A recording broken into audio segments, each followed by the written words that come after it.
Hello everyone, কেমন আছেন আপনারা? নিশ্চয়ই ভালো আছেন, আমিও ভালো আছি।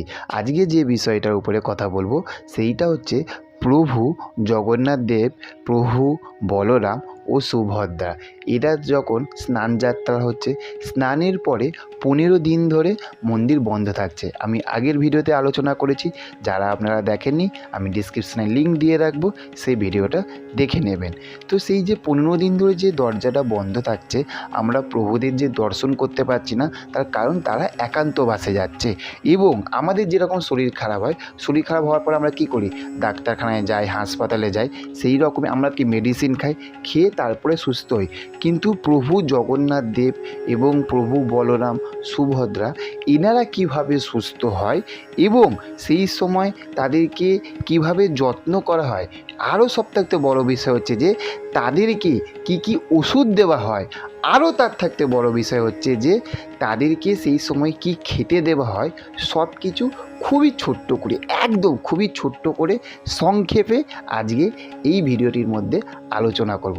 তো আসুন ভিডিওটা শুরু করি। আর ভিডিও শুরু করার আগে প্রথমেই বলি জয় জগন্নাথ। তো আসুন ভিডিও শুরু করি। প্রথমেই বলি যে এই যে প্রভু জগন্নাথ দেবের যে স্নানযাত্রা করার পরে যে 15 দিন যে মন্দিরটা বন্ধ থাকে, এই মন্দিরটা বন্ধ থাকার পরে প্রভুরা কি করে একান্তবাসে যায়। তার কারণ তাদের সেই সময় প্রচুর জ্বর আসে, মানে এতটা স্নান করানো হয়, করার পরে তাদের প্রচুর জ্বর আসে। আর জ্বর আসার পরে তাদের কি করে একান্তবাসে নিয়ে যাওয়া হয়। একান্তবাসে তারা থাকে, থাকার সময় তারা এই যে সময় যে আভূষণগুলো পরে থাকে, যে মানে ওনাদের যে কাপড়গুলো, তারপরে গয়নাগাটি, সব আভূষণ খুলে দিয়ে ওনাদেরকে সেই সময় হালকা, একদমই হালকা সুতির শ্বেত বস্ত্র পরানো হয়, যাতে ওনাদের কোনো কষ্ট না হয়। প্রথম পয়েন্ট হচ্ছে এইটা।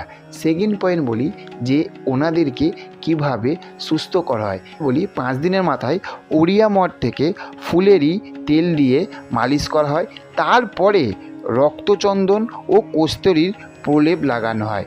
এইবার হচ্ছে এইভাবে তাকে 5 দিনের মাথায় প্রভুদেরকে সেবা করা হয়। আর খাবার কি খেতে দেয় জানেন তো? তখন দেওয়া হয় দুধ, ফলের রস ও আয়ুর্বেদিক কিছু ওষুধ। এবং 10 দিনের মাথায় এটা এইভাবে দেওয়া হলো। তারপরে 10 দিনের মাথায় তাদেরকে দেওয়া হয় 10 মূলারিষ্ট নিম, হলুদ, হরড়, বহেরা, লবঙ্গ ইত্যাদি জড়িবুটি জল দিয়ে নরম করে, একদম নরম করে মোদক করে তাদেরকে খাওয়ানো হয়। আর সেই সময় তাদেরকে খেতে দেওয়া হয় সেম ফল, ফলের রস ও দুধ। এবং এইভাবেই প্রভু জগন্নাথ দেব, বলরাম, সুভদ্রা আস্তে আস্তে সুস্থ হয়ে ওঠে। তারপরেই আরম্ভ হয় আমাদের কি সব থাকতে বড় যাত্রা, রথযাত্রা।